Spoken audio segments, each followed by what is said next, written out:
El tema de hoy contiene una serie de reglas para el hogar y para el trato mutuo entre unos y otros en la sociedad. Y Pablo asume cómo deben comportarse las esposas y los esposos, los hijos y los padres, así como los esclavos y los amos, a la luz del mensaje del Evangelio. Como veremos, Pablo no es parcial en su análisis. Tiene instrucciones específicas para todos estos grupos y espera que cumplan con sus deberes como demostración de su fidelidad a Dios. Por lo tanto, se espera que las esposas se sometan a sus esposos como conviene al Señor.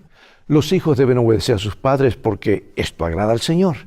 Y los siervos deben obedecer a sus amos según la carne, temerosos de Dios. Y después de abordar estos temas, Pablo pasa a exhortaciones específicas sobre la influencia externa que los miembros de la iglesia, mediante la oración, la sabiduría y el habla experimentada, pueden ejercer al presentar su fe a personas externas. Así que la lección de hoy enfatiza dos temas principales: los principios bíblicos sobre las relaciones familiares y laborales, y número 2, instrucciones sobre la oración vigilante, el andar sabio y el lenguaje cortés. Mantente en sintonía.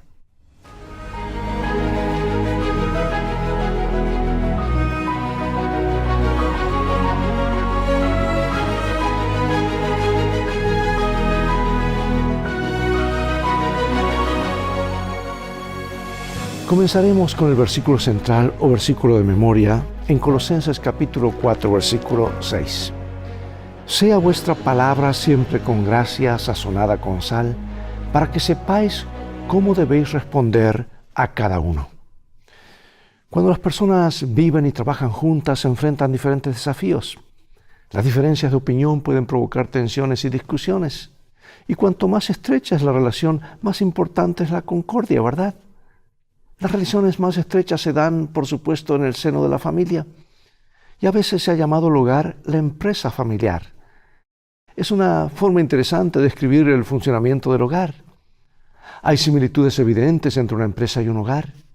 En ambos casos debe existir un acuerdo general acerca de los valores, las metas, los objetivos. Además, todos deben llevarse bien y cumplir con su parte para que las cosas funcionen sin problemas. Y los mismos principios se aplican a la iglesia, que es esencialmente una gran familia. Y Pablo comparte algunos principios vitales para el funcionamiento correcto de una familia cristiana. Dado que el hogar cristiano debe regirse por principios bíblicos, necesariamente funciona de manera algo diferente al típico hogar romano. Porque el apóstol también enumera otros principios valiosos y útiles para una variedad de relaciones sociales, tanto dentro como fuera del hogar. Vamos a los versículos 18 y 19 de Colosenses 3. Y dice: Casadas, estad sujetas a vuestros maridos como conviene en el Señor. Maridos, amad a vuestras mujeres y no seáis ásperos con ellas. ¿Qué equilibrio observas tú aquí? Algunos citan las siguientes palabras de Pablo: casadas, estad sujetas a vuestros maridos, y se detienen allí, pero no tan importante calificativo que añade Pablo: como conviene en el Señor. Es que el Nuevo Testamento no enseña que las mujeres deben someterse a los hombres, ser serviles, estar subyugadas, ni satisfacer ciegamente los caprichos o deseos de sus maridos. El punto que destaca Pablo es que la esposa debe ser leal al Señor en primer lugar y a su marido después. La individualidad de la esposa no debe ser anulada por su marido, ni él debe actuar como conciencia de ella. El amor manifestado por Cristo a la iglesia, al entregarse por ella, ilustra cómo debe ser el amor del marido por su esposa. Será fiel a ella, cueste lo que costare, tomará decisiones que redundan en beneficio de su esposa, aunque normalmente los intereses de ambos deben estar en armonía. Un amor como ese motiva a la esposa a obedecer el mandato divino de respetar a su marido. Porque un matrimonio cristiano sano se caracteriza por la reciprocidad. Ambos cónyuges se consultan mutuamente, reflexionan juntos y toman decisiones en pareja. Y cuando se toman decisiones que tienen implicaciones serias para toda la familia, puede ser apropiado incluir a los hijos en estos diálogos, pero los padres nunca deben discutir delante de ellos. Y cuando no se llega a un acuerdo, la Biblia aconseja: sométanse unos a otros por reverencia a Cristo. No busques tus propios beneficios, ni seguir egoístamente tus deseos, sino que Así como Cristo no buscó lo que a Él le convenía, sino el bienestar de su iglesia, sacrifícate por tu cónyuge. Después de todo, la mayoría, si no todos, los esposos y esposas recuerdan sin duda momentos en los que se alegraron de haber escuchado a su cónyuge y de haber seguido sus consejos. Por eso, cuanto más en equipo trabajen los cónyuges, más feliz será el matrimonio. Y eso es lo que el apóstol Pablo expone en esta sección. Ahora, los niños tienen un papel vital como parte de la familia, de la vida familiar. Necesitan saber que son amados y valorados como miembros de la familia y ciudadanos del reino celestial. El culto familiar es crucial. Debe ser sencillo pero regular, matutino y vespertino. Los niños pueden comenzar a edad temprana a colaborar con la limpieza y otras responsabilidades. Lo más importante es que presten atención al mandamiento de Pablo. Hijos, obedezcan a sus padres en todo, porque esto agrada al Señor. Y a continuación, algunas instrucciones bíblicas para educar a los hijos. Aquí vamos a Proverbios, a Mateo, Deuteronomios y vamos a regresar a Proverbios nuevamente. Y dice así: instruye al niño en su camino y aun cuando fuere viejo no se apartará de él. La necedad está ligada en el corazón del muchacho, mas la vara de corrección lo alejará de él. Pero Jesús dijo: dejad a los niños venid a mí y no se los impidáis, porque de los tales es el reino de los cielos. Y estas palabras que yo te mando hoy estarán sobre tu corazón y las repetirás a tus hijos y hablarás de ellas estando en tu casa y andando por el camino y al acostarte y cuando te levantes. Oye, hijo mío, la instrucción de tu padre y no desprecies la dirección de tu madre, porque adorno de gracia serán tu cabeza y collares a tu cuello. Bueno, formados correctamente para el Señor por precepto y ejemplo, los hijos serán una bendición para la familia, para la iglesia y para la sociedad. Y a su vez, la instrucción de Pablo para los padres, al igual que la registrada para los maridos y las esposas, es equilibrada y recíproca. Dice: padres, no irriten a sus hijos para que no se desalienten. La forma en que los progenitores, especialmente el padre, interactúan con los hijos y los disciplinan, influye profundamente en su formación espiritual. Los estudios demuestran además que cuando ambos progenitores asisten a la iglesia, es mayor la probabilidad de que los hijos sigan haciéndolo, a diferencia de lo que ocurre cuando solo uno de ellos lo hace. Y más sorprendente aún es que la asistencia constante a la iglesia por parte del padre, incluso más que por parte de la madre, incide en la permanencia de los hijos en la iglesia cuando son adultos. Por lo tanto, no se puede subestimar el papel del padre en la formación espiritual de sus hijos. Es crucial que los padres tomen en serio su papel. Son los sacerdotes del hogar. Y cuando los padres no han sido modelos ejemplares para sus hijos o incluso les han causado gran daño, ¿cómo puede el conocimiento de Dios como nuestro Padre ayudar a sanar las heridas y compensar las carencias? Bueno, ahora pasamos a las instrucciones laborales. Versículos 22 al 25, luego el capítulo 4. Siervos, obedeced en todo vuestros amos terrenales, no sirviendo al ojo como los que quieren agradar a los hombres, sino con corazón sincero, temiendo a Dios. Y todo lo que hagáis, hacedlo de corazón como para el Señor y no para los hombres, sabiendo que del Señor recibiréis la recompensa de la herencia, porque a Cristo el Señor servís. Mas el que hace injusticia recibirá la injusticia que hiciere, porque no hay acepción de personas. Amos, haced lo que es justo y recto con vuestros siervos, sabiendo que también vosotros tenéis un amo en los cielos. ¿Qué instrucciones se da aquí a los esclavos? ¿Qué principios se da aquí para las relaciones laborales en general? Porque en la actualidad se cita a veces lo que Pablo dice acerca de la esclavitud para relegar al pasado algunos de los consejos de la Biblia o para desacreditarla por completo. Pero eso significa ignorar o pasar por alto los contextos históricos del Israel del Antiguo Testamento y de la Iglesia del Nuevo Testamento. Escucha bien, los seres humanos fuimos creados a imagen de Dios. Y como todas sus criaturas inteligentes, dotados de libertad, ¿verdad? Las leyes mosaicas prohibían la esclavitud de por vida y estipulaban 6 años como plazo máximo de servicio para saldar deudas financieras. Y la esclavitud descrita en la ley mosaica por repugnante que parezca para el pensamiento moderno, no se parecía nada a las abominables prácticas esclavistas del mundo occidental, que han sido una plaga y un horrible crimen contra la humanidad. Porque en los tiempos del Nuevo Testamento la Iglesia tenía que actuar dentro del marco del derecho romano, que permitía poseer esclavos.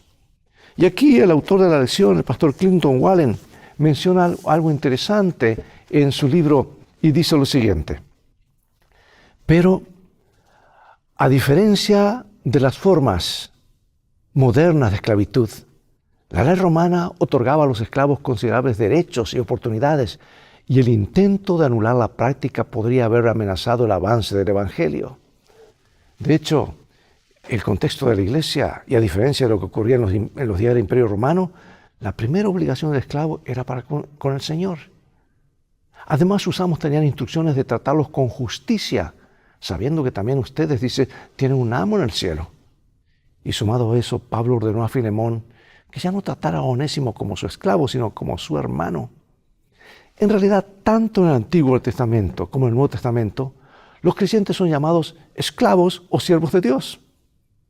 Aunque no nos agradan las circunstancias culturales en las que vieron la luz algunos textos bíblicos, debemos aceptar la autoridad del propio texto. Lo contrario significaría colocarnos a nosotros mismos y a nuestra cultura por encima de las Escrituras, ¿verdad? Y hoy entendemos la esclavitud como algo de lo peor, porque así lo presentan la vida moderna y Occidente. La mejor opción es examinar todo lo que la Biblia dice respecto a un tema antes de arribar a una conclusión sobre lo que la Biblia dice al respecto. Considera cómo podría aplicarse este texto a tus relaciones laborales. ¿Cómo podría ayudarte en sus principios como jefe o como empleado? Bueno, pasemos ahora a un tema clave, un tema hermoso, al tema de orar unos por otros. Y vamos a ver qué principios encontramos en estos versículos acerca de la oración y qué peticiones hace Pablo. Capítulo 4, versículos 2 al 4. Perseverad en la oración, velando en ella con acción de gracias, orando también al mismo tiempo por nosotros, para que el Señor nos abra puerta para la palabra, a fin de dar a conocer el misterio de Cristo, por el cual también estoy preso, para que lo manifieste como debo hablar. Algunas de las palabras más importantes que podemos decir a alguien que está luchando con problemas de diversa índole, ya sea familiares o financieros, ya sea de salud o de cualquier otro tipo, son: oro por ti. Un mensajito, un texto: estoy orando por ti. ¿Qué diferencia que hace, verdad? Los pastores también necesitamos eso, que diga, pues estoy orando por ti. Todos tenemos cargas. Y este es el medio de conectividad e interactividad elegido por el cielo. Mira lo que dice Elena de White, allí en el libro El conflicto de los siglos. Dice: forma parte del plan de Dios concedernos en respuesta a la oración hecha con fe lo que no nos daría si no se lo pidiésemos así. Así que observa aquí las impactantes descripciones de oración que utiliza Pablo. Dice: perseveren, velando y con acción de gracias. Lo que indica que está escribiendo sobre una oración de fe. Dice que oremos en todo tiempo y sin cesar. Lo más asombroso es que, aunque no sabemos pedir lo que conviene, el Espíritu Santo intercede por nosotros con gemidos indecibles, o sea, modifica nuestras oraciones para que lleguen y sean aceptables ante el cielo. Significativamente, Pablo también oraba para tener las palabras adecuadas antes de hablar. Y a veces, cuando leemos sus cartas o sus discursos en el libro de Hechos, imaginamos que el apóstol era siempre elocuente, sin dudar nunca acerca de qué debía decir. Pero aquí piden oración para poder proclamar el mensaje claramente. Y también usa una palabra griega muy importante, dei, en la última frase del versículo, que podría traducirse como ¿cómo debo hablar? Lo cual señala la necesidad divina de la labor de proclamar el Evangelio. Pablo reconocía la importancia de presentar el mensaje a las personas de los más altos niveles del gobierno romano, incluida la casa del César. Y aquí Elena de White comenta en el libro Ministerio de Curación lo siguiente, referente a la oración: no siempre es necesario arrodillarse para orar. Cultiven el hábito de conversar con el Salvador cuando estén solos, cuando estén caminando o cuando estén ocupados en vuestro trabajo cotidiano. Elévese el corazón de continuo en silencio a petición de ayuda, luz, fuerza y conocimiento. Sea cada respiración una oración. Qué hermosas palabras. O sea que la oración es más que algo de memoria, es más que un hábito sano, es conversar en todo un estilo de vida. ¿Y cuál es la verdad más importante que podemos conocer como cristianos? Esa verdad es, por supuesto, que Jesucristo murió por nuestros pecados y que podemos tener vida eterna por la fe en Él. Esta es una verdad que nunca podríamos haber descubierto por nosotros mismos. Por el contrario, es una verdad que se nos tenía que revelar y que nos ha sido revelada en la palabra de Dios. Y existe mucho conocimiento al que nunca habríamos accedido si Dios no lo hubiera revelado en su palabra. Pero la finalidad de ese conocimiento no es satisfacer nuestra sed intelectual, sino que lo apliquemos a nuestra vida. Y ahí es cuando la palabra de Dios y la oración cumple un propósito especial en nuestras vidas. Porque dice aquí el apóstol, en los versículos 5 y 6, andad sabiamente para con los de afuera, redimiendo el tiempo.